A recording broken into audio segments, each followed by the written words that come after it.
আল্লাহ কোরআনে বলেন, ওয়ামান ইয়াবতাগি গায়রাল ইসলাম দীনান ফালান ইউকবালা মিনহু।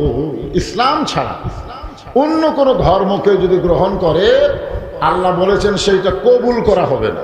এই আয়াত দিয়ে বোঝা গেল আল্লাহর কাছে একমাত্র পছন্দনীয় মনোনীত ধর্মের নাম কি? ইন্নাদ দীনা ইনদাল্লাহিল ইসলাম। আল্লাহ আমাদের সেই ইসলামের মধ্যে কবুল করেছেন। খুশি না বেজার? এই জন্য সকলে বলি আলহামদুলিল্লাহ। আল্লাহর প্রশংসা করার কারণ হলো আল্লাহ আমাদেরকে বিশ্ব নবীর উম্মত হিসাবে কবুল করেছেন। বুঝলেন? আছেন আমার মুক্তার, আছেন আমার বারিস্টার, শেষ বিচারের হাইকোর্টেতে তিনি আমায় করবেন পার। আমি পাপী রাসূল জাবিন্দার। আল্লাহ যখন হাকিম হয়ে শেষ বিচার, ধরে কোন বিচার? ওই বিচারের হাকিমকে কথা কয়, শেষ বিচারের হাকিমকে আল্লাহ। বর্তমান বাংলাদেশের বিচার কে করে? আল্লাহ করে। বর্তমান বাংলাদেশে সঠিক বিচার না পাইলেও আল্লাহর কাছে সঠিক বিচার পাওয়া যাবে। ধরে কোন কথা ঠিক ছিল, জাগা মতো মার হল। ওই সময় সমস্ত নবীরা নফসি নফসি বলে কাঁদবে। প্রত্যেকটা নবীরা বলবে আমার কি হবে, আমার কি হবে। বুখারী শরীফের হাদিস। সমস্ত নবীরা যখন কাঁদবে নিজের জন্যে, আর আমাদের নবী তখন কাঁদবে আমাদের জন্যে। ধরে কোন আল্লাহ যখন হাকিম হয়ে বিচার শুরু করবেন ওই সময় আমাদের নবী উকিল হবেন, ব্যারিস্টার হবেন, আমাদেরকে জামিন করে জান্নাতের দরজায় পৌঁছে দিবেন। এখন বলেন যার উকিল আছে ব্যারিস্টার আছে তার টেনশন আছে? আল্লাহ তুমি যতই হাকিম হও আমাদের উকিল হচ্ছেন আমাদের নবী। এমন একজন নবীকে আমরা সেই নবীর উম্মত হবার পেরেছি। খুশি না বেজার? তাহলে জবান করে সকলে বলেন নবী না হয়ে দুনিয়ার, না হয়ে ফেরেশতা আল্লাহর হয়েছি উম্মত আপনার, তরতরি শুকুর। কতবার? এই যে কতগুলো লোক আগেকার 1000 বারই করছে। যখন 1000 বার বলেছে তখন মানুষ 1000-এর উপরে হিসাবই জানত না। ওই জন্যই কইছে 1000 বার। বর্তমানে 1000-এর খাওয়া আছে। এই যে একজন ভাই বললেন কোটি বার। আমরা ভাগ্য গুণে যে নবীর উম্মত হতে পেরেছি, আল্লাহ আমাদেরকে কবুল করেছেন। এই নবীর উম্মত হওয়ার জন্য নবীরা পর্যন্ত আল্লাহর কাছে ফরিয়াদ করেছেন। খুশি না বেজার? তাহলে জবান করে আর একবার বলি আলহামদুলিল্লাহ। যে কোরআন থেকে এখন আপনাদের সামনে আলোচনা হবে, আলোচনার আগেই আমি আপনাদের কাছে জানতে চাই এই কোরআনের মধ্যে কোনো সন্দেহ আছে? কোনো ধোঁকা, কোনো গোজামিল? যালিকাল কিতাব লা রাইবা ফি। জেনারেটর আছে, এটা আলো জ্বলে কিসের? আচ্ছা জেনারেটর আছে চালু, জেনারেটর আছে চালু। হ্যাঁ হোক, চালু হয়ে গেছে।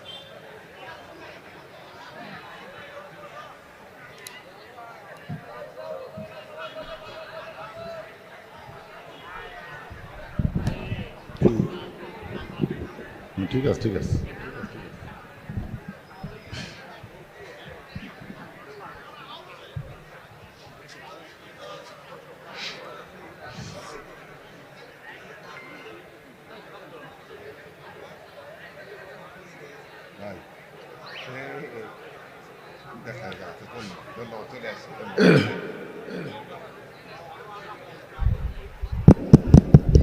চালু করে দাও, মাইকেল ভুলে ভাই রে।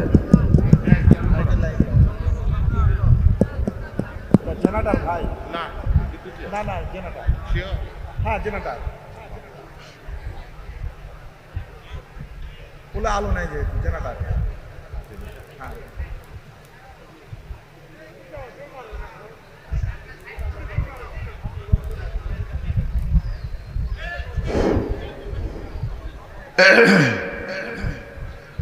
সবাই একটু জিকির করে সাইজ হয়ে বসেন। সাইজ বোঝেন না? গোটা পৃথিবীর মধ্যে সবচাইতে ছোট দেশ হলো বাংলাদেশ, জনসংখ্যা বেশি, ঠিক না? এরপরে রোহিঙ্গা মুসলমানকে জায়গা কিন্তু আমরাই দিছি। এত ঘনবসতি হওয়ার পরে রোহিঙ্গা মুসলমানকে জায়গা দিতে পারি। যতদূর পর্যন্ত আপনার পারেন, যারা দাঁড়িয়ে আছেন তাদেরকে একটু জায়গা দেবেন। এই জন্য সাইজ হওয়া, ধরে কোন কি হওয়া, হ্যাঁ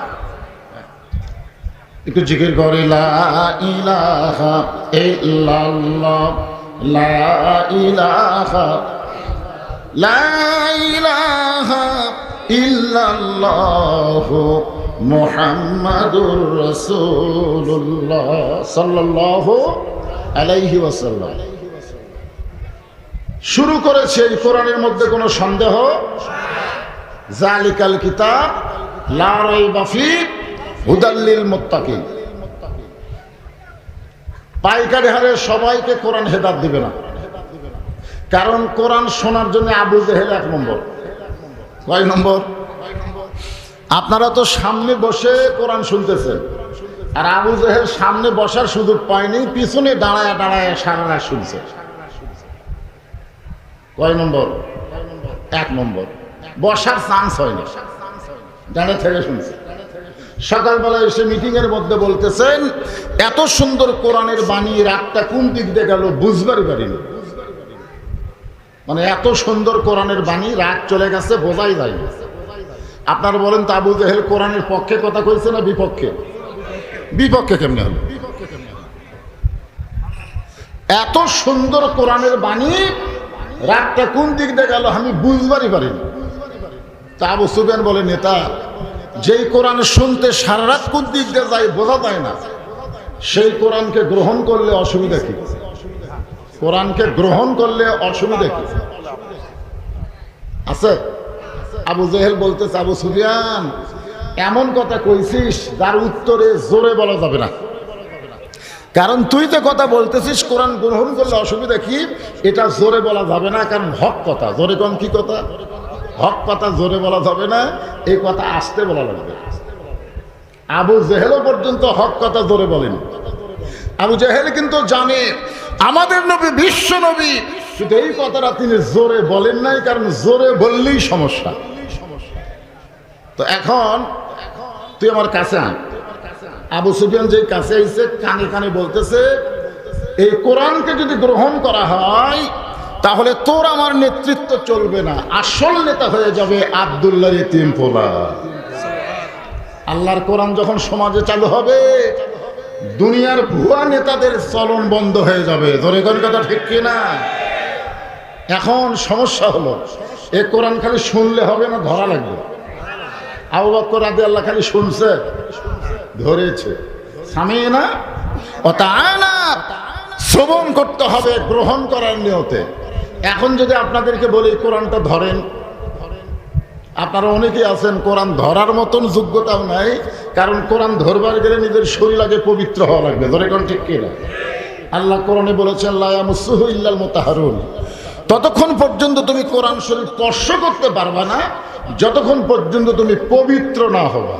এখন আপনারা বলেন, যে কোরআন ধরতে গেলে পবিত্র হওয়া লাগে, সেই কোরআনকে যদি মুসলমান গ্রহণ করে, মুসলমানই হবে গোটা পৃথিবীর মধ্যে এক নম্বর জাতি। ধরে কোন ঠিক কিনা? কিন্তু গোটা পৃথিবীতে মুসলমান নিগৃহীত, নিষ্পেষিত। এমনকি শতকরা 90% মুসলমানের বাংলাদেশে মন্দিরে আগুন লাগলে মুসলমানকে হিন্দুরা পিটা মারে। ধরে কোন কথা ঠিক কিনা? এরপরও আমাদের করার কিছু নাই, হায় আফসোস। তাই আসুন, যে কোরআন থেকে আমরা তাফসীর শুনবো, এ কোরআন সম্পর্কে 3টা স্বীকারোক্তি দেওয়া লাগবে। 1 নম্বর স্বীকারোক্তি হলো কোরআনে কোনো সন্দেহ। 2 নম্বর স্বীকারোক্তি হলো কোরআনে কোনো গোজামিল আছে। গোজামিল নাই, সন্দেহ নাই, এমন একটা কিতাব আমরা পেয়েছি যে কিতাব আমাদেরকে হেদায়েত দিবে। মুত্তাকি হওয়া লাগবে। ধরে কোন কি হওয়া লাগবে? সেই কোরআনে আল্লাহ বললেন, ইজা আসাবাতুহুম মুসিবাতুন ক্বালু ইন্না লিল্লাহি ওয়া ইন্না ইলাইহি রাজিউন। আপনারা আক্কেলপুরের লোকেরা এই আয়াত কখন পড়েন? পড়েন না? একটা কমন আয়াত, একে সবাই পারে। মানুষ মরে গেলে আমরা এই আয়াত পড়ি, ইন্না লিল্লাহি ওয়া ইন্না ইলাইহি রাজিউন। এখানে কিন্তু মানুষ মরার পরে পড়ার কথা নাই। এখানে বলা হচ্ছে ইজা মানে যখন আসাবাতুহুম মুসিবা, তোমাদের উপরে বিপদ আপদ মুসিবত আসবে, কলহু তখন তোমরা বলবে ইন্না লিল্লাহি ওয়া ইন্না ইলাইহি রাজিউন। আপনারা বলেন তো বর্তমানে আমাদের বাংলাদেশে সবচাইতে বড় বিপদের নাম কি? বর্তমানে আমাদের বাংলাদেশে, আমি অন্য দেশের কথা বলতেছি না, আমাদের বাংলাদেশে সবচাইতে বড় বিপদ আছে না নাই? আছে। সবচাইতে বড় বিপদ হলো কোরআনের আলোচনা শুনবে, মুসলমান কোরআন অনুযায়ী চলবে না, এর চাইতে বড় বিপদ নাই বাংলাদেশে। ধরে কোন কথা ঠিক কি না? আপনার বলেন কোরআনের মাহফিল আছে, কিন্তু কোরআনের কি নাই? চলন নাই। সেদিন ষোড়শী নির্জন পথে যাবে, কোনো জন কটু কথা কবে না, পথে আর প্রান্তরে সম্পদের মোহে পড়ে খুন আর জানি হবে না। সবাই বলেন যদি মেনে চলি কোরআন, ধরে বলেন যদি মেনে চলি কোরআন আর রাসূলের বিধান, সকলেই শান্তিতে থাকবে, বাংলার আকাশে কলেমার পতাকা সেদিন দুলবে। সবচাইতে বড় বিপদ হলো আমাদের যুবকদের হাতে 4G 5G মোবাইল। যেই যুবকদের হাতে 4G 5G মোবাইল আছে, এই যুবক কিন্তু ভালো কিছু দেখতে পারে, খারাপ কিছু দেখতে পারে। ধরে কোন কথা ঠিক কিনা? আপনি বলেন তো দরজা জানলা বন্ধ করে, এখন বাপ মা ঘুমায় গেছে, এখন যুবক যদি অশ্লীল ভিডিও বের করে দেখে, দেখতে পারে কি পারে না? ধরে কোন পারে কি পারে না? দেখতে পারে। এখন এই সমস্ত যুবকদেরকে অশ্লীল ভিডিও দেখতে থেকে বঞ্চিত করার জন্য, বিরত রাখার জন্য যেই জিনিসটা বাংলাদেশে দরকার, সেই জিনিসটা আমাদের বাংলাদেশে চালু নাই। সেই জিনিসটা হলো ইন্নাস সালাতা তানহানিল ফাহশাই ওয়াল মুনকার। একমাত্র নামাজই পারে মানুষকে যাবতীয় খারাপি থেকে, অশ্লীলতা থেকে হেফাজত করতে। আমাদের বাংলাদেশে মডেল মসজিদ আছে, কিন্তু মডেল মুসল্লি নাই। ধরে কোন কথা ঠিক কিনা? কথা কন না কেন? বর্তমান সরকার গোটা সাথে সাথে দাও, সাথে সাথে দাও কি কারেন্ট। আমার শ্বশুরের বাড়ি হলো শিবগঞ্জ। আমি একদিন শ্বশুরকে বললাম বাজান কারেন্টের খবর কি? তা আমার শ্বশুর বলতেছে তুমিও যা কারেন্ট তাই। আচ্ছা, আমার সাথে কারেন্টের তুলনা করলো। আমি রাগ করে বললাম আমার সাথে কারেন্টের তুলনা করলেন কেন? আমার শ্বশুর বলতেছে তুমি যেমন মাঝে মধ্যে আসো, থাকো না, কারেন্টটাও আসে ঠিকই, থাকে না। তো জেনারেটর দিছিল, ভালো আছিল, আবার দিছে, আবার যদি যাই তো কি করবেন? আবার। আর রাস্তার হইচই বন্ধ করেন। এইটা কোনো হাট বাজার না, এইটা হলো বেহেশতের বাগান। অসংখ্য রহমতের ফেরেশতা এখানে নাজিল হয়েছে। ধরে কোন কথা ঠিক কিনা? মাটির আদমকে আল্লাহ সৃষ্টি করিয়া ঘোষণা করিলেন আল্লাহ শ্রেষ্ঠ বলিয়া, তাই নূরের ফেরেশতা করে মানুষকে সেজদা, সবার চেয়ে দিলেন মাটির মানুষকে সম্মান। আপনারা বলেন তো আমাদের দাম বেশি না ফেরেশতার দাম বেশি? কথা কয় না, কার দাম বেশি? সেই ফেরেশতা আমাকে দেখতে আইছে, আশা দেখে আমরা হইচই করতেছি। ফেরেশতা কয় আল্লাহ মাহফিলে আসলাম আল্লাহর আপনার হুকুমে, কিন্তু হইচই কেন? এখানে হইচই চলবে না ভাই, দাম ইশারা দিয়ে কাম করা লাগবে। ইশারা, গোটা পৃথিবী এখন ইশারা দিয়ে চলতেছে। ইশারা ঠিক কেন বলেন? আমাদের বাংলাদেশে ইশারা দিয়ে চলে। আজকে মাহফিল চালু হয় বন্ধ হয় ইশারা দিয়া। ধরে কোন কথা ঠিক কিনা? খালি ইশারা। এতগুলো মানুষ ধৈর্য নিয়ে একটু বসেন, ইন্না লিল্লাহর উপরে কিছু কথা বলি, মনোযোগ দিয়ে শোনেন। তাহলে মানুষ মারা গেলে আমরা ইন্না লিল্লাহ পড়ি, আমরা দুনিয়ার মানুষকে বুঝাই দেই মরাটাই হলো সবচাইতে বড় বিপদ। যখন তোমার বিপদ আপদ মুসিবত আসবে তখন তোমরা ইন্না লিল্লাহ পড়বে। তো মানুষ মরলে যখন আমরা পড়ি তখন আমরা বুঝাই দেই মরাটাই হলো সবচাইতে বড় বিপদ। আপনারা এখন বলেন তো, মরা বিপদ না বাঁচা বিপদ? কোনটা বিপদ? যারা প্রকৃত মুসলমান হবে তাদের ঈমান নিয়ে বর্তমানে বাংলাদেশে বাঁচাটাই বিপদ হয়ে গেছে। ধরে কোন কথা ঠিক কিনা? বাঁচা দুই রকম, বাঁচা হলো দুই রকম, একটা হলো বাঁচা আর একটা হলো ঈমান নিয়ে বাঁচা। ঈমান নিয়ে যদি আমরা বাঁচতে চাই তাহলে শুধু কোরআনের ওয়াজ শুনলে হবে না, বাস্তবে আল্লাহর কোরআনকে আমাদের গ্রহণ করা লাগবে। এখন দরজা জানলা বন্ধ করে দিয়ে ছেলেটা অশ্লীল ভিডিও দেখতেছে আর মনে মনে ভাবতেছে বাপ মা তো ঘুমায় গেছে, এখন আমি দেখলে কে দেখবে? আপনার বলেন তো, বাপ মা ঘুমায় গেলেও একজন ঘুমায়নি, তিনি কে? তিনি ঘুমায়নি, তিনি আল্লাহ। ওইটা সব যুবক মনে করতে পারবে না, একমাত্র তারাই মনে করবে যারা 5 ওয়াক্ত নামাজ ধরেছে। ধরে কোন কথা ঠিক কিনা? 5 ওয়াক্ত নামাজ যারা ধরেছে তাদের দ্বারা কোনো অন্যায় হবে না। একথা কার? আরো জোরে বলেন। আমাদের বাংলাদেশে মসজিদ আছে, মুসল্লি নেই। সমস্যা হলো এই জায়গায়, মসজিদ আছে কিন্তু মুসল্লি নাই। সবচাইতে বড় বিপদ হলো এখনকার ছোট বাচ্চারা যারা দুনিয়াতে এসেছে অধিকাংশই হলো সিজার করা। ধরে কোন কি করা?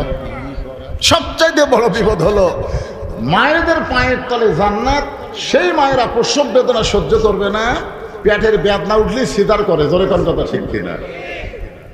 এখন আমার কয় হুজুর দোয়া করেন, পানি পড়া দেন, সন্তান খালি কান্দে ভালো হয় না। আমি সমানে দোয়া পড়ি, পানি পড়া দেই, কিন্তু কান্না বন্ধ হয় না। শেষ মতো মা কইলো এখন দোয়া দরুদের বরকতি নেই। 1 মাস পরে বললাম মা খবর কি? বল আর কান্দে না। তো কান্দন বন্ধ হলো কোন দোয়া দিয়ে? বলো আর বাপ মোবাইল চালু করে দেয় আর কান্দে না। এখনকার সন্তান মোবাইল চালু করলে কান্না থামে, মোবাইল চালু না করলে ভাত খায় না। ধরে কোন কথা ঠিক কিনা? আপনারা বলেন তো, মোবাইল চালু করে কান্না থামায়, মোবাইল চালু করে ভাত খাওয়ায়, এটা কি রহমত না বিপদ? সবচাইতে বড় বিপদ হলো রমজান মাসের শেষের দিকে মরদগুলো বাড়ির থাকে আর মেয়েগুলা মার্কেটে যায়। ধরে কোন কথা ঠিক কিনা? এটা কি রহমত না বিপদ? সবচাইতে বড় বিপদ হলো আমাদের বাবরি মসজিদ ভাঙ্গা ভারত, যেখানে রাম মন্দির বানালো, সেই ভারতের স্টার জলসা জি বাংলা মুসলমানের ঘরে চলে আর মুসলমানের মেয়েরা ওইগুলো দেখে। ধরে কোন কথা ঠিক কিনা? ওইগুলো দেখবার যায় হিন্দুদের পূজার বাদ্য মুসলমানের ঘরে লো করে বাঁচতেছে। আপনার বলেন এটা রহমত না বিপদ? সবচাইতে বড় বিপদ হলো বাবা নামাজ পড়ে, ছেলে নামাজ পড়ে না। সবচাইতে বড় বিপদ হলো যখন চামড়া ঢিল তখন আল্লাহর সাথে মিল দিল। দাদি বোরকা পরে কিন্তু নাতনি বোরকা পরে না। আপনারা বলেন তো, রাস্তার মানুষ দাদির দিকে তাকায় না, নাতনির দিকে তাকায়। সবাই যে নাতনির দিকে তাকায় সেই নাতনি পর্দা করে না, যে বুড়ির দিকে কেউ তাকায় না ওই বুড়ি বোরকা পরে। এটা রহমত না বিপদ? সবচাইতে বড় বিপদ হলো জুয়ান কালে নামাজ পড়ে না, বুড়া কালে মসজিদে সিয়ার ঢুকায়। ধরে কোন কথা ঠিক কিনা? আপনারা কোন এটা রহমত? সবচাইতে বড় বিপদ হলো কাতার সোজা না করলে জামাত হয় না। আজকে সিয়ার পার্টির জন্য কাতার সোজা করা যাচ্ছে না। ধরে কোন ঠিক? এইরকম যদি বিপদ আপদের কথা আমি বলি, সারা রাত বললেও বিপদ আপদ শেষ হবে না। আমি সারা রাত বিপদ আপদের কথা বলবো তো সলিউশন দিব কেমন? এজন্য আসেন, ইন্না লিল্লাহ বলার আগে আমাদের চিন্তা করতে হবে যে মরাটা আমাদের জন্য বিপদ না রহমত? রহমত। খালি মরিয়া দেখেন, মরিয়া দেখেন, রহমত না বিপদ? ওই ছোটবেলায় একটা গান শুনছিলাম, যদি ফুলগুলো হয় অভিমানী ঝরে কেন এলো না, কিছু ভালো লাগে না, কবরে আসুক তারে আমি মজা দেখাবো।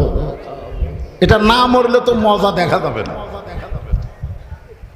আমার যত ওস্তাদ আছে, বিশেষ করে শেরপুর আলিয়া মাদ্রাসার প্রিন্সিপাল, আমি হুজুরকে বললাম, হুজুর আল্লাহ যেখানে ডাইরেক্ট বলতেছেন যখন বিপদ আপদ মুসিবত হবে তখন তোমরা বলবে ইন্না লিল্লাহ, তো আমরা মানুষ মরলে ইন্না লিল্লাহ কেন পড়ি?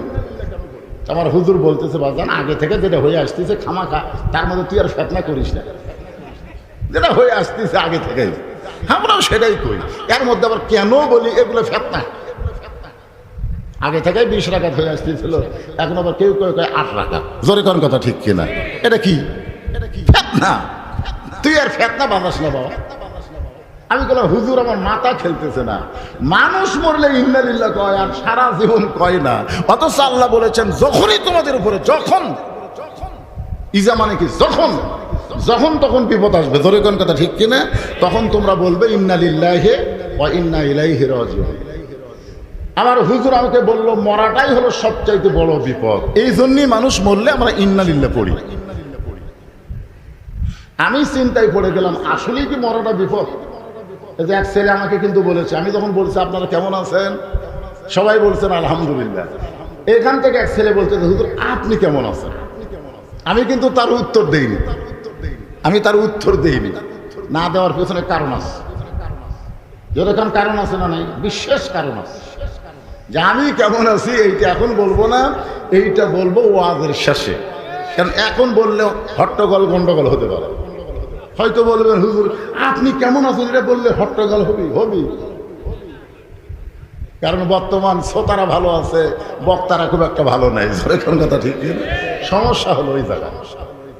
আসেন, আল্লাহর একজন মস্ত বড় পয়গাম্বর, নাম হলো মুসা কালিমুল্লাহ, মাঝে মধ্যে তুর পর্বতে যাইতেন আল্লাহর সঙ্গে গল্প করার জন্য, কথা বলার জন্য। রাসূল বলেছেন মুসা নবী তুর পর্বতে গেলে যেমন আল্লাহ খুশি হয়ে যায়, আমার উম্মতরা দৈনিক 5 বার যখন মসজিদে যাবে আল্লাহ এর চাইতে বেশি খুশি হবে। মুসা নবীর কাছে তুর পর্বত যেমন, আমাদের কাছে আল্লাহর ঘর মসজিদ হলো তেমন। দৈনিক কয়বার আপনারা যান? কেমন করে ঘুমাও তুমি ফজর করে কাজা, এমনও তো হতে পারে তোমার জোহরে জানাজা। হুজুর দোতলা না করলে মানুষ ধরতেছে না, এত মুসল্লি হুজুর। হায় মসজিদ এখন 2 তলা 3 তলা করা লাগতেছে। আমি কইলাম মাশাআল্লাহ এত মুসল্লি, তো ফজরের খবর কি? তখন বলতে হুজুর ফজরে তো 1 কাতারই হয় না। ফজরে কয় কাতার হয় না? জোহরের খবর কি? বলে কাজ কামের দিন। আসরের খবর কি? কয় হাট বাজারে গেছে। মাগরিবের খবর কি? বলে হাট বাজার করে ফিরে আসছে, দ্রব্যমূল্য এত বেশি ওই টেনশনে মসজিদে আসেনি। এশার খবর কি? বলে বুড়া কয় ডাকছে। মসজিদের মধ্যে কয় কাতার? বলে 9 কাতার। হয় কয় কাতার? বলে 1 কাতার। তাহলে 1 কাতারের মুসল্লি হয় না, 2 তলা করবে কেন? তখন সাইড থেকে একজন বলতে যে হুজুর ওই যে জুমার দিনে সবার শেষে আসা আগে যায়, ওই শালাকের জন্য 2 তলা করা লাগে। ওই যে জুমার দিন, ধরে কোন দিন? সবার শেষে আসা আগে যায়। আপনারা বলেন তো শেষে আসা আগে যায় এরা মুসল্লি? এদেরকে আল্লাহ বলেছেন ফাওয়াইলুল লিল মুসাল্লিন। যেই মসজিদে 20 রাকাত তারাবি হয়, ওই মসজিদে কেউ যদি 8 রাকাত পড়ার নিয়তে ঢোকে, বুঝবেন ওই মুসল্লি না, ওই আল্লাহর সঙ্গে ঠাট্টাকারী। ধরে কোন কথা হচ্ছে?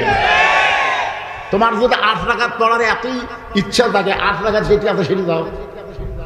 তো 20 রাকাতের মধ্যে ঢুকে নামাজিদের মন নষ্ট করো কেন? এরকম কিছু লোক আছে না, সবার শেষে দেয় 8 রাকাত পড়ে মরদ ধার কাত করে চলে যাচ্ছে। আল্লাহ বলে তোর নামাজ পায়খানা ফেলে দিলাম, কাম হবে না। কারণ তুই নামাজ পড়তে আসিস নাই, তুই মুসল্লিদের মন নষ্ট করতে আসিস। জোরে কোন কথা ঠিক? ভাইজান এখন 5 ওয়াক্ত নামাজ খুব খেয়াল করবেন। ইন্না লিল্লাহর উপর আমি কথা বলতেছি। এখন মুসা নবী তুর পর্বতে গিয়া দাঁড়িয়ে আছে। এক সময় আল্লাহ বলতেছেন মুসা তোমার খবর কি? মুসা বলতেছে আলহামদুলিল্লাহ। আল্লাহ বলতেছে মুসা তুমি কেমন আছো? মুসা বলতেছে আলহামদুলিল্লাহ। এক সময় মুসার মন বলতেছে আল্লাহ যখন আমার খবর জানতে চায়, আমিও আল্লাহর খবর জানা দরকার। মুসা বলতেছে আল্লাহ আপনি কেমন আছেন? মুসা কিন্তু আলহামদুলিল্লাহ বলেছে, কিন্তু মুসা যখন বলতেছে আল্লাহ আপনি কেমন আছেন, আল্লাহ বলতেছে মুসা আমি কেমন আছি যদি জানবার চাও ইজহাব ইলা ফিরাউন ইন্নাহু তাগা, আমি কেমন আছি যদি জানবার চাও তাহলে ফেরাউনের কাছে যাও। ধরে কোন কার কাছে? বর্তমানে আলেম ওলামা কেমন আছে এটা যদি জানবার চান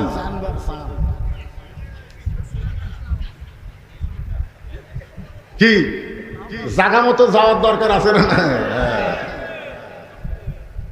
আসলে মুসা খুব চালাক ছিলেন, আসলে আল্লাহ কেমন আছে দেখা লাগবে।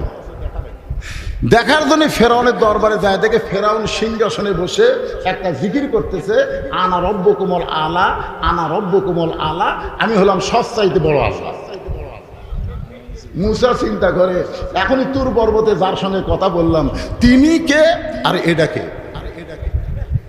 এই যদি সবচাইতে বড় আল্লাহ হয় তাহলে ওটা কে? কারণ আল্লাহর সঙ্গে যে কথা বলে সে আসল খবর জানে, এখন জানে কে জানে না। আল্লাহর সঙ্গে কথা বলা হলো কোরআন শরীফ দেখা, কোরআন শরীফ ধরা, কোরআন শরীফ বোঝা। এই কোরআনের সঙ্গে যারা সম্পর্ক রেখেছে তারাই জানে আল্লাহর খবর কি। এখন কত ঠিক কিনা কথা বলে। এখন মুসা আলাইহিস সালাম দেখতেছে যার সঙ্গে তুর পর্বতে কথা বললাম ওইটাই তো আল্লাহ, তাহলে এটা কে? হাত চুলকাই, যখন হাত চুলকাই তখন আল্লাহ বুঝবার পাশে ফেরাউন মুসা নবী চড় মারবে। ধরে কোন কি মারবি? কারণ মুসা নবীর হাতও তো আমার পাওয়ার বেশি।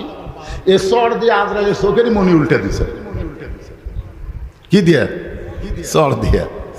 এখন যদি ফেরাউনকে একটা চড় মারে, মাসিয়ার কোল থেকে ফেরাউন যখন মুসা নবীকে জোর করে নিবার চায়, এত সুন্দর একটা বাচ্চা দাও দাও, এই কয়ে যেই নিবার চাচ্ছে মুসা মনে মনে কয় তোর জন্য অনেক মাকে তুই হত্যা করেছিস আমাকে দুনিয়াতে আসতে না দেওয়ার জন্যে, আর আমারে করে নিছিস। বাম হাত দিয়ে মারছে চড়, ওই চড়ে ফেরাউনের 4টে দাঁত লড়ে গেছে। তোর এখন কয় দাঁত? কোলের বাচ্চার চর খায় যদি 4 দাঁত লড়ে। এখন মুসা নবী কত বড় হচ্ছে, আর শালা বলতেছে আনা রব্বুকুমুল আলা, আমি হলাম সবচাইতে বড় আল্লাহ। একটু মনোযোগ দিয়ে শুনবেন, ইন্না লিল্লাহর উপর আলোচনা করতেছি। এক সময় মুসা বলতেছে আল্লাহ আপনি কেমন আছেন, এইটাকে একটু সাইড করে দিয়া মুসা বলতেছে আল্লাহ আমি আপনাকে একটা প্রশ্ন করব, আপনি একটু উত্তর দিবেন। আল্লাহ বলে মুসা কি প্রশ্ন করবার চাও? মুসা বলতেছে আল্লাহ আমার যা আছে আপনার তা নাই, আমার যা আছে আপনার তা নাই। আল্লাহ বলে মুসা তোমার এমন কি আছে যেটা আমি আল্লাহর নাই? মুসা বলতেছে আল্লাহ আমার মৃত্যু আছে কিন্তু আপনার মৃত্যু না। আল্লাহ বলে ঠিকই তো তাই রে। মুসা বলতেছে আল্লাহ আপনি মারতে পারবেন কিন্তু মরতে পারবেন না। মরার যে মজা, এই মজা আমি মুসা পাবো কিন্তু আপনি আল্লাহ পাবেন না। আপনার বলেন তো মরার একটা মজা আছে না নাই? আল্লাহ কোরআনে বলছেন কুল্লু নাফসিন জাইকা, জাইকা শব্দের অর্থ হলো স্বাদ, জাইকা শব্দের হলো মজা। আল্লাহ বলে মুসা মৃত্যু তোমার কাছে কেমন মনে হয়? মুসা বলতেছে আল্লাহ দুনিয়ার জীবনে আপনি আমাকে যা দিছেন সবচাইতে উত্তম নিয়ামতের নাম হলো মৃত্যু। আল্লাহ কয় মুসা রে মানুষ দুনিয়াতে যে মরবার চায় না, আর এই মরাটা তোর কাছে উত্তম মনে হওয়ার কারণ কি? মুসা বলতেছে আল্লাহ কারণ হলো 3টা। ধরে বলেন কয়টা? 1 নম্বর কারণ হলো না মরলে জান্নাতে যাওয়া যাবে না। এত সুন্দর জান্নাত আপনি বানায় রাখছেন, সেই জান্নাতে যদি আমি মুসা যাবার চাই মরা ছাড়া যাওয়ার কোনো রাস্তা না।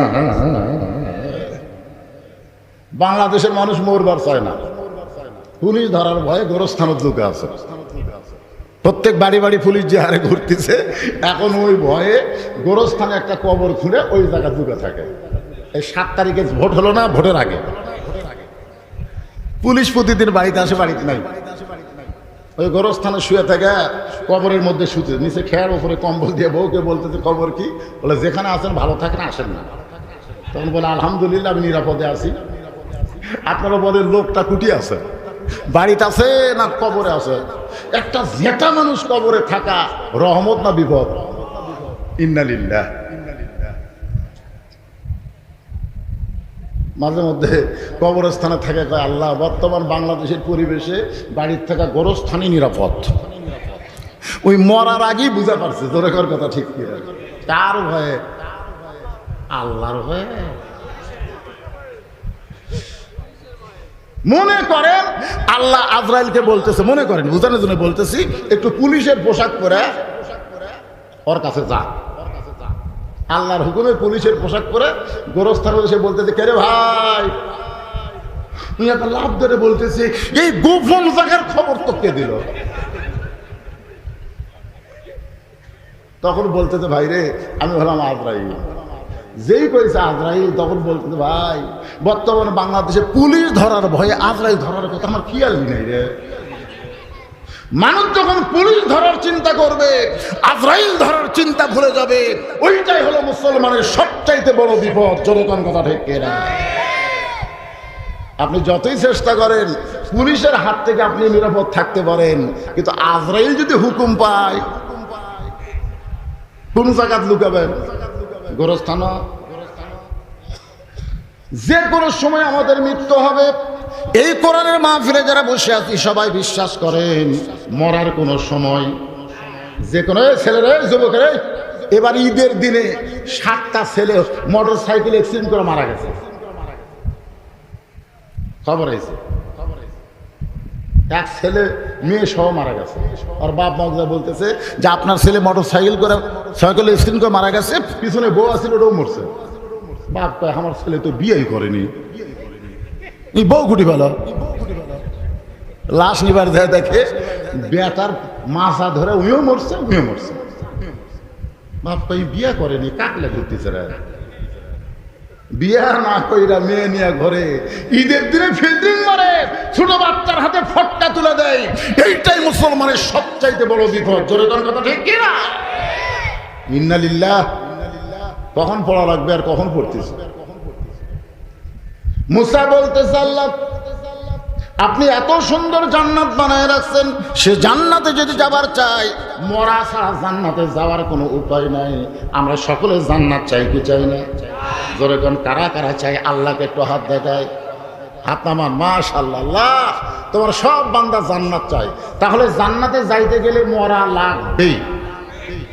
আমি যেই বলবো জান্নাতে যাইতে গেলে কি চাই, আপনি সকলেই জবান করে বলবেন মরতে চাই। জান্নাতে যাইতে গেলে কি চাই? আরো জোরে জোরসে বলুন। মানুষ যখন মরতে চাই মিছিল করবে, তখন ওই মানুষ কোনোদিন বাতিলের সাথে আপোষ করে চলবে, কারণ মরাই লাগবে তখন। কিসের বাতিল? কিন্তু আজকে আমাদের বাংলাদেশে জীবন বাঁচান ফরজ না ইমান বাঁচান ফরজ?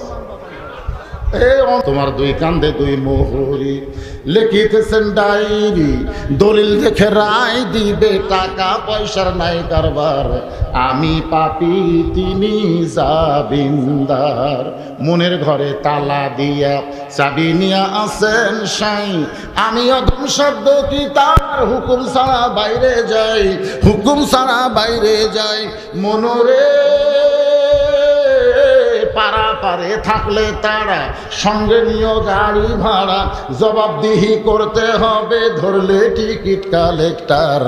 আমি পাপী তিনি জাবিন্দার। সবাই বলেন আছেন আমার মুক্তার, আছেন আমার ব্যারিস্টার, শেষ বিচারের হাইকোর্টেতে তিনি আমায় করবেন পার। আমি পাপী রাসূল জাবিন্দার। আল্লাহু আকবার। একটু অন্তর থেকে বলেন। মুখের কথাতে তো আমরা বিপদে পড়ে গেছি। মুখে যা কয় মনে তা কয় না। লিমা তাকুলু মালা তাফালুন, এ হলো টাটকা মুনাফিক। জোরে কোন কি মুনাফিক? আমরা সকলেই যদি জান্নাতে যাবার চাই, মরা ছাড়া জান্নাতে যাওয়ার রাস্তা কোনটা কোন তো আছে? তো দোয়া যে করলেন রমজান মাসে, আল্লাহুম্মা ইন্না নাসালুকাল জান্নাতা ওয়া নাউযু বিকা মিনান নার। আল্লাহ এই তোর দোয়া কবুল করছি, তুই জান্নাতে যা। তখন আপনি কবেন আল্লাহ জান্নাতে যাবো তোরে কোন দিক দিয়ে? লাইলাতুল মেরাজে বর্তমানে যে বাইতুল মুকাদ্দাস নিয়ে মুসলমানদেরকে হত্যা করা হচ্ছে, ওই বাইতুল মুকাদ্দাসের ভিতরে আমাদের নবী 2 রাকাত নামাজের ইমামতি করেছে। জোরে কোন সুবহানাল্লাহ।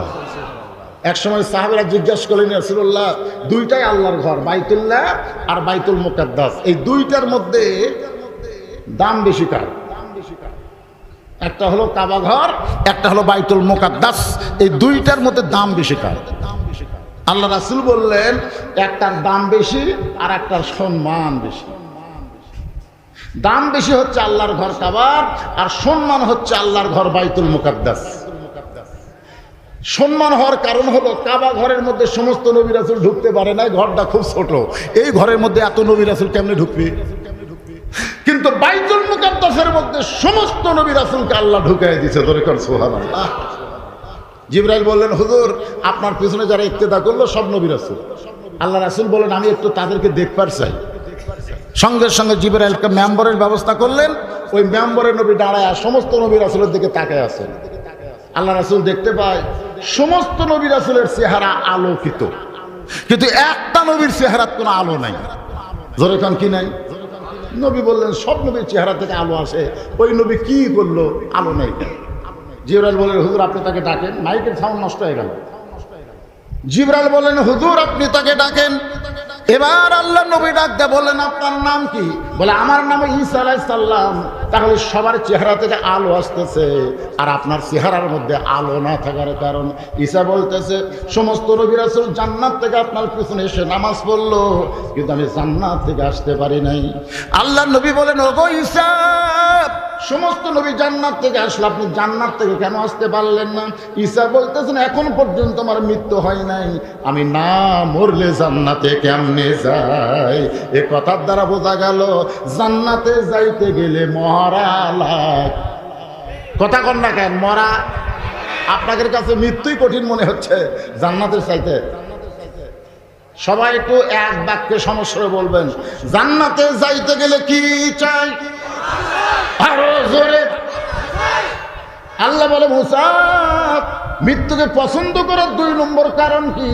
মুসা বলতেছে, আল্লাহ মৃত্যুকে পছন্দ করার 2 নম্বর কারণ হলো, আমার মৃত্যুটা কেবলমাত্র আপনার জন্যই আমি অক্ষ করেছি। এই কথার দ্বারা মুসা বুঝাইলেন, মরবে কার জন্যে? আপনারা যারা বলতেছেন না কার জন্য মরবেন, শয়তানের জন্য, তাহলে জবান খুলে বলবেন, মরবো কার জন্যে? আল্লাহর জন্য। কেউ যদি মরতে চায়, আল্লাহর কুদরতে মুখে হাসি ফুটে যায়। আল্লাহ বলে, আমার জন্য যারা মরবে এদের মৃত্যুই হবে না, বরং এরা চির অমর হয়ে থাকবে। এটা আমার কথা না, আল্লাহর কথা। আল্লাহ কোরআনে বলেন, ওয়ালা তাকুলু লিমান ইউকতালু ফি সাবিলিল্লাহি আমওয়াতুন বাল আহইয়াউ ওয়ালাকিন লা তাশউরুন। আমি 2 জন ব্যক্তির নাম বলবো, একজন আল্লাহর জন্য মারা গেছে, আর একজন এমনি এমনি মরছে। যিনি আল্লাহর জন্য জীবন দিয়েছেন তার নাম হলো হোসাইন, আর এমনি এমনি যে মরছে তার নাম হলো ইয়াজিদ। আপনার বলেন তো, এই 2 জনের মধ্যে কে মরেননি? আরে বুঝবার পারেন না? আজও বাংলাদেশে হোসাইনের দল যারা করতেছে, বাতিলের সঙ্গে আপোষ না করে নিজের জীবন উৎসর্গ করতেছে, কিয়ামত পর্যন্ত আল্লাহ তাদেরকে অমর করে রাখবে। জোরে কোন কথা ঠিক কি না? হোসেন রাদিয়াল্লাহকে হত্যা করার পরে ওই মাথাটা কিন্তু কারবালায় ছিল না, দেহ ছিল কারবালায়, কিন্তু মাথাটা কারবালায় ছিল না। ওই মাথাটা নিয়ে যাওয়া হলো দামেস্কে। কোথায়? দামেস্কে নিয়ে যাওয়া হলো। ওই সময় ইয়াজিদ ক্ষমতার চেয়ারে বসেছিল। ইয়াজিদের সামনে যখন হোসেন রাদিয়াল্লাহর মাথাটা হাজির করা হয়, ইয়াজিদের হাতে একটা লাঠি ছিল, লাঠি। ওই লাঠিটা হোসেনের মুখের মধ্যে ঢুকায় বলে, হোসেন, খালি জেদ করার কারণে আজ তুমি শেষ হয়ে গেলে। দেখো তুমি কোথায় আর আমি কোথায়, শুধু জেদ করার কারণে আজ তুমি শেষ হয়ে গেলে। দেহ এক জায়গাত, মাথা এক জায়গাত, আর আমি ইয়াজিদ সিংহাসনে বসে আছি। তুমি কোথায় আর আমি কোথায়, তুমি শেষ। সমস্ত সাহাবীরা, ইয়াজিদের সামনে যত সাহাবী ছিল, যত মুসলমান ছিল, সবাই মাথা নিচু করে বসে আছে। ইয়াজিদ এমন কিছু করতেছে, মুখের মধ্যে লাঠি ঢুকায় দিয়া তিরস্কারমূলক কথা বলতেছে, তাও মুসলমানেরা মাথা তুলা ইয়াজিদের বিরুদ্ধে কিছুই বলতে পারতেছে না, কারণ বললেই মাথা যাবে। ইমানের গুরুত্ব না দিয়া মানুষ যখন জীবনের গুরুত্ব দেয় তখন বাতিল মাথা ছাড়া দেয়। জোরে কোন কথা, ঠিক কথা কন না কেন? আজকে বাংলাদেশে মুসলমানেরা ইমানের চাইতে জীবনের গুরুত্ব বেশি দিছে, বাঁচার চেষ্টায় ব্যস্ত হচ্ছে। যতই চেষ্টা করেন আপনি বাঁচতে পারবেন না, আপনার মরা লাগবে। যারা আল্লাহর জন্য মরতে চায় না তারা শিয়াল কুত্তার মতন মরবে। জোরে কোন কথা, ঠিক না? আপনি একজন মুসলমানের বাচ্চা হয়ে শিয়াল কুত্তার মতন মরবার চান? দেখেন ইয়াজিদ বারবার যখন তিরস্কার করতেছে, প্রত্যেকটা মুসলমান মাথা নিচু করে বসে আছে, লোকমা দেওয়ার কেউ নাই। কারণ ইয়াজিদ যে রাষ্ট্র চালায় নিজের ইচ্ছায়, আল্লাহর আইন দিয়ে যদি রাষ্ট্র চালাতো তাহলে লোকমা দেওয়ার মুসলমান থাকতো। যখন কোনো মানুষ নিজের ইচ্ছায় রাষ্ট্র চালায়, ওই মানুষের ভুল ধরলে তার বিপদ হয়ে যাবে। জোরে কোন কথা, ঠিক কিনা? আর আল্লাহর আইন দিয়ে যখন রাষ্ট্র চালায়, অর্ধ পৃথিবীর খলিফা হযরত ওমর জুমার দিনে যখন খুতবা দিচ্ছেন, এমন সময় মাঝখান থেকে এক মুসল্লি দাঁড়িয়ে বলতেছে, আমিরুল মুমিনিন, আপনার খুতবা শুনবো না। ওমর ফারুক বলেন, আমার অপরাধ কি? বলে, আপনার অপরাধ হলো আমাদেরকে খাটো পাঞ্জাবি দিয়ে আপনি লম্বা জুব্বা পরে খুতবা দেন।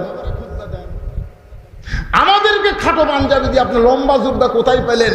এটা না বলা পর্যন্ত আপনার খুতবা আমরা শুনবো না। বাংলাদেশের মতন ৯৬টা দেশের খলিফা, সুবহানাল্লাহ, আর সেই লোকটা জুব্বা একটু লম্বা কাপড় দিছে, খুতবা বন্ধ করে দিছে। এর নাম হলো লোকমা দেওয়া। ধরে কোন কি দেওয়া? ওমর ফারুক তো বলতে পারতেন, এটা কে রে? আমার ওয়াজের দিকে না তাকায় আমার জুব্বা দেখলো ধর না, এ কথা হযরত ওমর কয়নি, কারণ সবাই খাটো, তিনি লম্বা, লোকমা দেওয়া ঠিক আছে। ওমরের চোখে যখন দরদর করে পানি পড়তেছে, এমন সময় ৬ লক্ষ হাদিসের হাফেজ আব্দুল্লাহ ইবনে ওমর বাবার পাশে দাঁড়ায় বলতেছে, রে নবীর সাহাবীরা, তোমরা খাটো পাঞ্জাবি হলেও নতুন কাপড় পরে আজকে জুমার নামাজ পড়তেছো, কিন্তু আমার পরনে দেখো নতুন কোনো কাপড় নাই। ওসমান গনি বলতেছে, আব্দুল্লাহ, আজকে জুমার দিনে সবাই নতুন কাপড় পরছে, অথচ তুমি পুরাতন কাপড় পরে কেন মসজিদে? আব্দুল্লাহ বলতেছে, আমি যদি নতুন কাপড় পরতাম তাহলে আমার বাবার জুব্বা লম্বা হতো না। দুনিয়ার সবাই যখন ঘুমায় গেছে তখন এই মানুষটা এই যে আজ লম্বা জুব্বা পরে খুতবা দিচ্ছে, আর তোমরা খুতবা আটকে দিলে। এই মানুষটা ইয়েতিমের মতন আমার ঘরের দরজায় গভীর রাত আমার ঘরের দরজায় গিয়ে বলতেছে, আব্দুল্লাহ রে, একটু দরজা খুলে দে বাবা। আমি আব্দুল্লাহ দরজা খুলে দেখি আমার বাবা নতুন একটা পাঞ্জাবি নিয়ে দাঁড়ায় আছে। আমি বললাম, বাবা, বাইতুল মাল থেকে একটা পাঞ্জাবি আমার দিল, আপনি গভীর রাত্রে আর একটা দিবার আইছেন। নেতার বেটা তো কি কন, একটা আমাকে দিছে আর একটা আপনি দিবার আইছেন। ওমর ফারুক কোরআন থেকে তেলাওয়াত করলেন, ইন্নাল্লাহা ইয়ামুরুকুম আন তুআদ্দুল আমানাতি ইলা আহলিহা ওয়া ইযা হাকামতুম বাইনান নাস আন তাহকুমু বিল আদল। জোরে কোন সুবহানাল্লাহ। ৬ বছর ধরে আম বাগানে চাষ করছে, জ্যৈষ্ঠ মাসে দেখবার গাছে আম পাকছে কিনা। বাগানের মালিক গিয়ে দেখে ছোট্ট একটা বাচ্চা গাছের ঢালে বসে পাকা আম পাড়তেছে।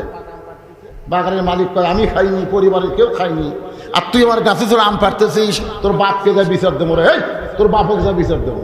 ছেলে খালি মুচকে মুচকে হাসে। বাগানের মালিক বলে, হাসিস খান? বলে, আমার বাবা কোথায় খুঁজবা যাবেন, আমার বাবাও তো আর এক গাছের চড়ছে। তাকায় দেখো আর বাপ খালি আম পাড়ে আর বস্তা ভরায়।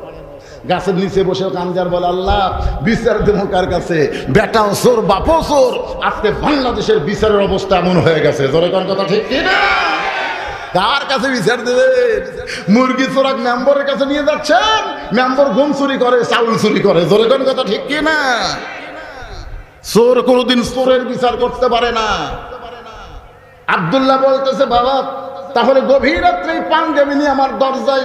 ওমর ফারুক বলে, আব্দুল্লাহ রে, এই পাঞ্জাবিটা বাইতুল মাল থেকে আমার জন্য বাজেট করেছে, আমি পরে দেখি পাঞ্জাবিটা খাটো। আগামীকাল জুমার দিনে এই খাটো পাঞ্জাবি পরে আমি যদি খুতবা দেই তাহলে বলতো তোর কেমন লাগবে? আব্দুল্লাহ আফসোস করে বলে, বাবা, তাহলে আপনি পুনরায় বলেন লম্বা একটা জুব্বা যেন আপনাকে ব্যবস্থা করে। ওমর ফারুক বলে, বাইতুল মালের কাছে আর আমি যাব না, আমি তোর কাছে আইছি বেচা, তোর পাঞ্জাবিটা যদি আমারে দান করে দেস আর তোর টামারটা মিলে আমি একটু লম্বা জুব্বা পরে খুতবা দিবার চাই। আমি আমার বাবাকে আমার অংশ দান করেছি।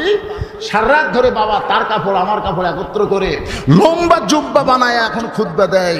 এখন বলো খুতবা শোনা যায় কি না যায়?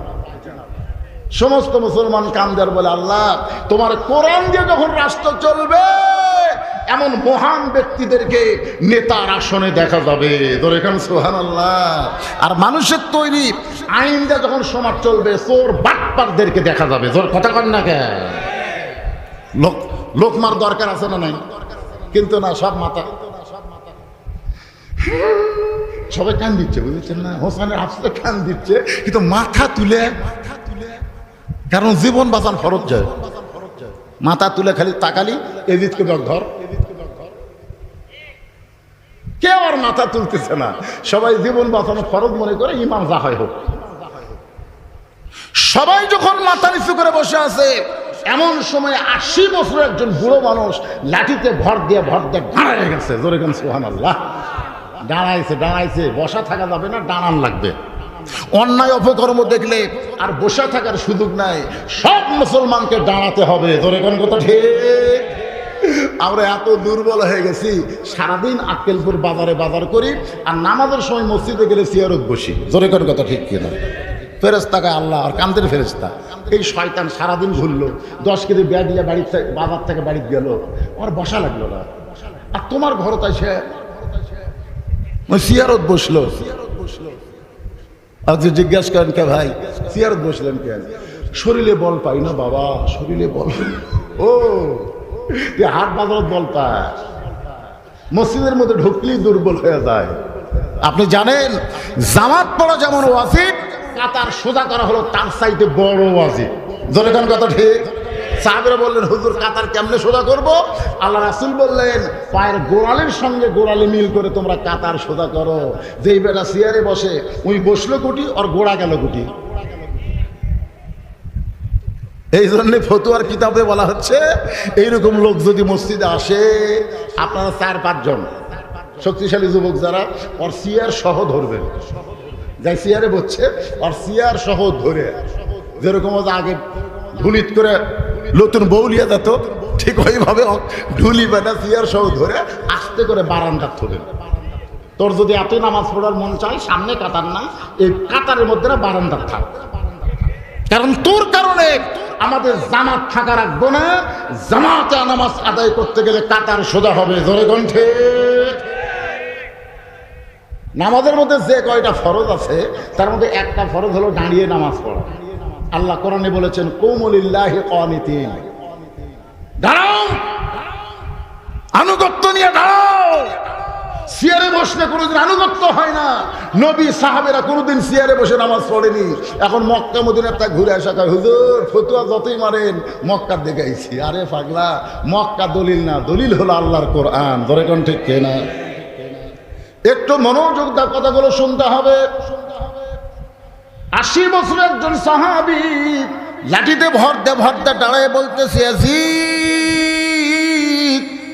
তুমি যার মুখে লাঠি ঢুকায় বলতেছো শেষ হয়ে গেছো, শেষ হয়ে গেছো, ইয়াজিদ রে যাকে তুমি বলতেছো শেষ হয়ে গেছো, তুমি তারে চিনো না। যদি চিনবার পারতা এরকম বেয়াদবি তুমি করতে না।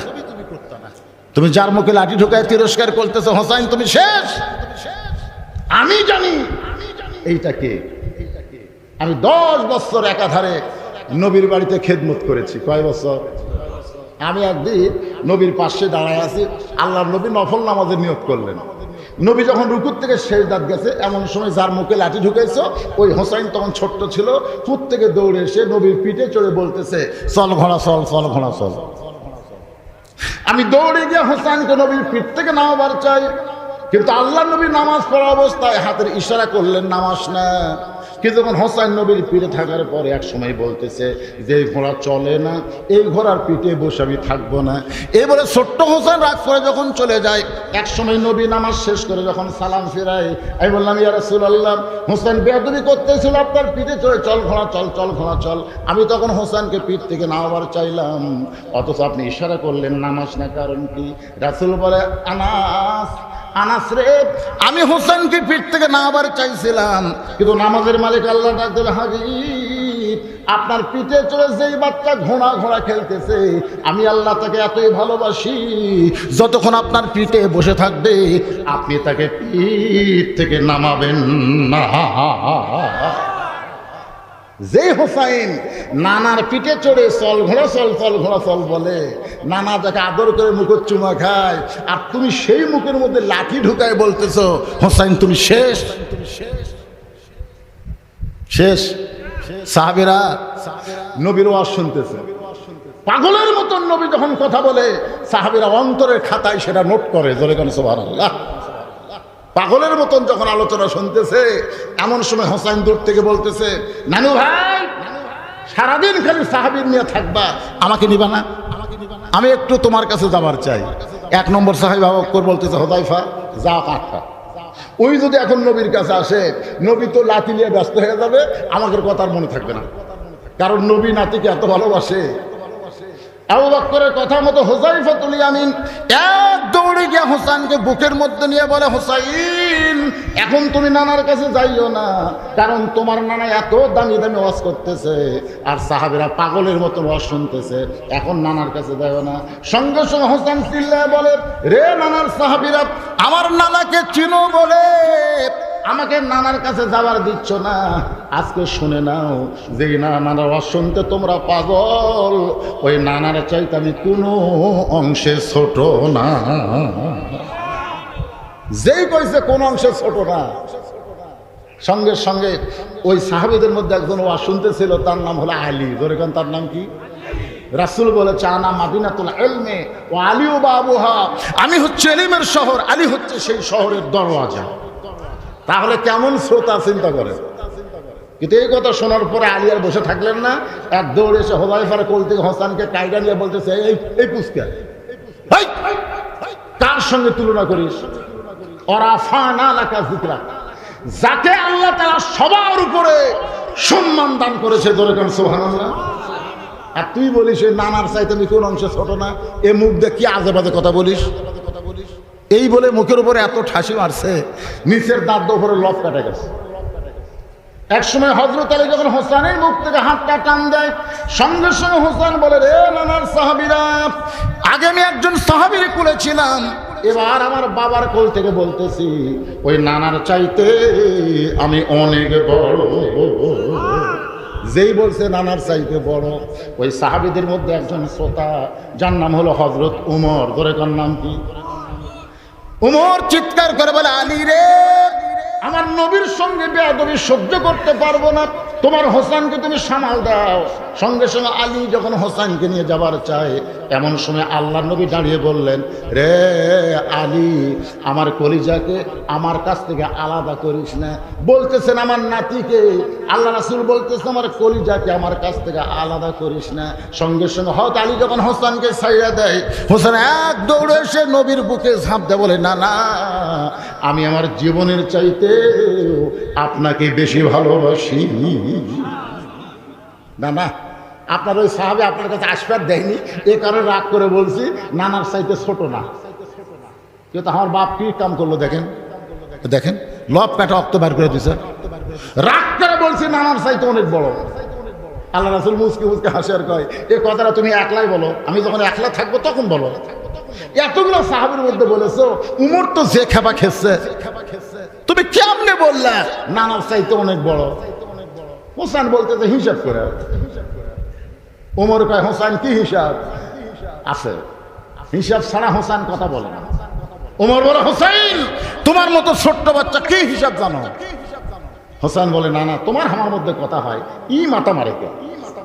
আল্লাহ রাসূল বললেন, এজলিস ইয়া ওমর, ওমর তুমি বসো, আমি একটু হিসাব শুনবো। হোসেন বলে, না না, 1 নম্বর হিসাব হলো তোমার মা আর আমার মা। বলো তো নানা, বলো এই দুইজনের মধ্যে কার মা বড়? নবীর চোখে দরদর করে পানি পড়তেছে। নবীর মা আমিনা জান্নাত পাবে কি পাবে না সেই গ্যারান্টি নাই, আর হাসান মা ফাতেমা শুধু জান্নাত পাবে না, জান্নাতি নারীদের নেত্রী হবে। আমার মায়েরা যারা পর্দার অন্তরালে বসে ওয়াজ শুনতেছেন, মা প্রত্যেক জুমার দিনে সানি খুতবা ইমাম সাহেব মুসল্লিদের সামনে উচ্চারণ করে, সাইদুল আহলুল জান্নাত সাইয়্যিদাতুন নিসাই আহলুল জান্নাত ফাতেমাতুজ জোহরা, জান্নাতি নারীদের নেত্রী হবে। সেই মেয়েটার নাম হইল জোরে কোন ফাতেমাতুজ জোহরা। আমার মায়েরা শোনেন, নবী মাঝে মধ্যে ফাতেমার ঘরে এসে বলতেন, ফাতেমা তুই নবীর মেয়ে হওয়ার কারণে জান্নাতে যাবি, এইটা কখনোই মনে করিস না। তোর বাবা বিশ্ব নবী, এই কারণে আল্লাহ তোরে জান্নাত দিবে। ফাতেমা বলে, বাবা তাহলে আল্লাহ আমাকে কেমনে জান্নাত দিবে? রাসূল বললেন, জান্নাতে যদি যাবার চাও তাহলে আমল করে জান্নাতে যাওয়া লাগবে। ফাতেমা বলে, বাবা কি আমল? রাসূল বললেন, চারটা। কয় আমল? চারটা আমল করা লাগবে। 1 নম্বর নামাজ, 2 নম্বর রোজা, 3 নম্বর স্বামীর কথা মতো চলা, 4 নম্বর সতীত্বের হেফাজত পর্দা করা। রাসূল বলেন, ফাতেমা ওই 3টা আমল যদি কম বেশি হয় আল্লাহ মাফ করে দিবে, কিন্তু পর্দার আমল কম বেশি করা যাবে না, এটা পুরোপুরি মানা লাগবে। জোরে কোন কথা ঠিক কিনা? আমাদের বাংলাদেশে মেয়েরা পর্দা মানে না, পুরোপুরি মানে বাঁচা থাকতে না, মরার পরে 5 কাপড় দেয়, খাটনিটা পর্যন্ত চাদর দিয়ে ঢাকা রাখে। হ্যাঁ, ফেরেশতারা ঘুরতেছে আর বলতেছে, আল্লাহ মেয়ে মানুষ বাঁচা থাকতে গোটা আমুক গ্রাম ঘুরছে, পাড়ার সব মরদক চিনে, কিন্তু মরার পরে 5 কাপড় দিয়ে চাদর দিয়ে খাটনি ঢাকছে কেন? আল্লাহ বলছে যে, ফেরেশতা ওই দেশের নাম বাংলাদেশ রে, ওই দেশ বাঁচতে মানে না রে, মরার পরে মানুষ রে, মরার পরে মানুষ। আমার মায়েদের বলতেছি, নামাজ যদি একটু কম হয়, রোজা যদি ঠিক মতো রাখতে নাও পারেন, স্বামীর সবগুলো কথা যদি নাও শোনেন, পর্দার ব্যাপারে কোনো ছাড়াছাড়ি নাই। ধরে কোন কথা ঠিক কিনা? হ্যাঁ, পর্দা। মেয়েদের পর্দা হলো 1 নম্বর আমল।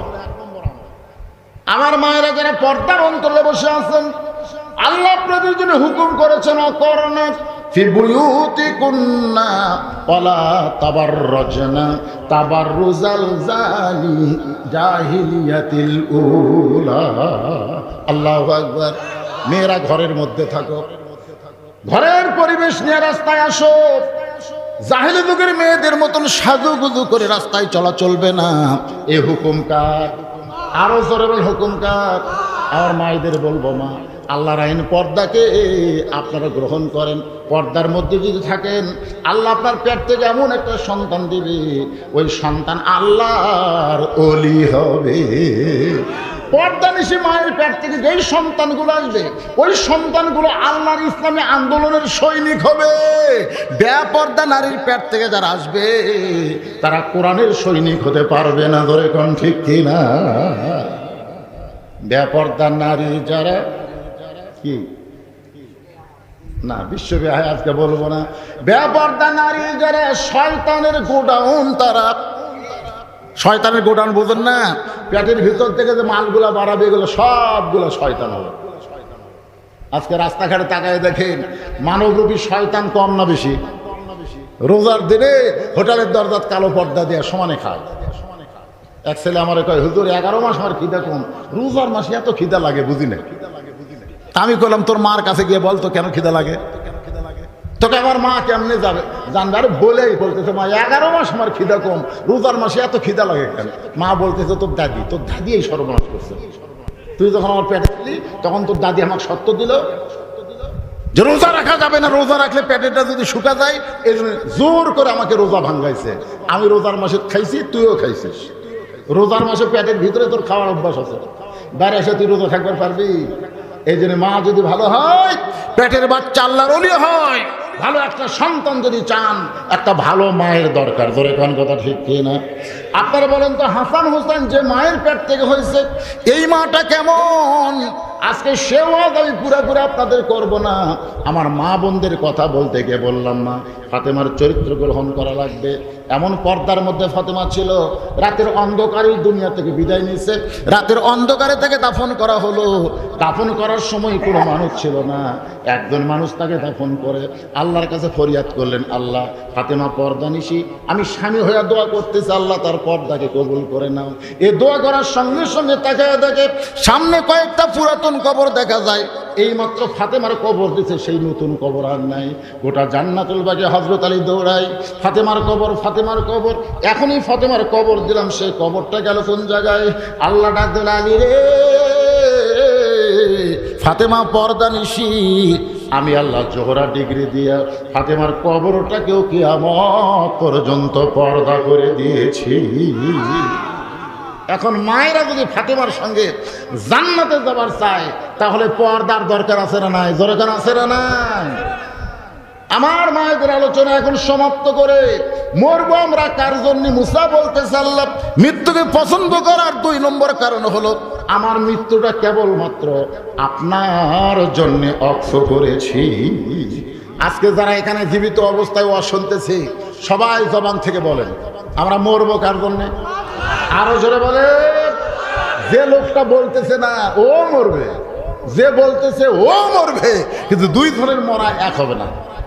আজকে যারা আল্লাহর জন্য মরতে চায় না, মুখ খোলে না, মরার আগে ও করে মরবি, ওর মুখত কলেমা উচ্চারণ হবে না। আর যারা বলতেছে আল্লাহর জন্য মরবো, মান সাআলাল্লাহু তাআলা আশ-শাহাদাতা বিসিদকিন বাল্লাগাহুল্লাহু মানাজিলা শুহাদায়ে ওয়া ইম্মা